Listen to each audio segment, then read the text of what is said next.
Jen, that incident happened at the Citgo station on Cook Avenue. The woman was walking towards the door when the car pulled up right next to her. The entire incident caught on surveillance video. Watch as a black car pulls in front of a Citgo gas station in Meriden Monday morning. A few seconds later, someone gets out of the passenger seat and approaches a woman walking by. Right as she switches her purse from her left hand to her right, the person rips it out of her hands and gets back in the car that speeds off as she tries to go after them. It's kind of frightening because, I live right up the street and, it's just scary. Police say that car was stolen out of New Haven, and all 4 people inside were teenagers. Police say they found the suspects trying to break into cars in the parking lot of the Meriden Mall.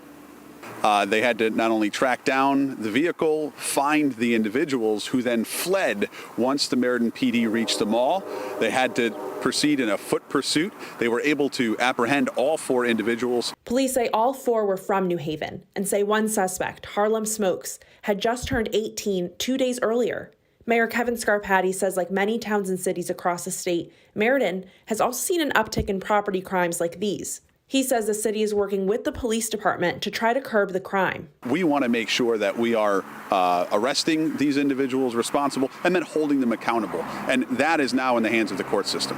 The Meriden Council of Neighborhoods, whose goal is to make neighborhoods safer, also works closely with the city and police to address the issue, being the voice for concerned residents. I think it's frustration because the police department is doing as much as they can do to apprehend these individuals, but I think more needs to come from the state legislature. And people are encouraged to do their part as well by not making themselves targets. If you're by yourself, make sure that when you leave your vehicle, you're locking your doors at night. Don't leave it unlocked. Do the necessary checks.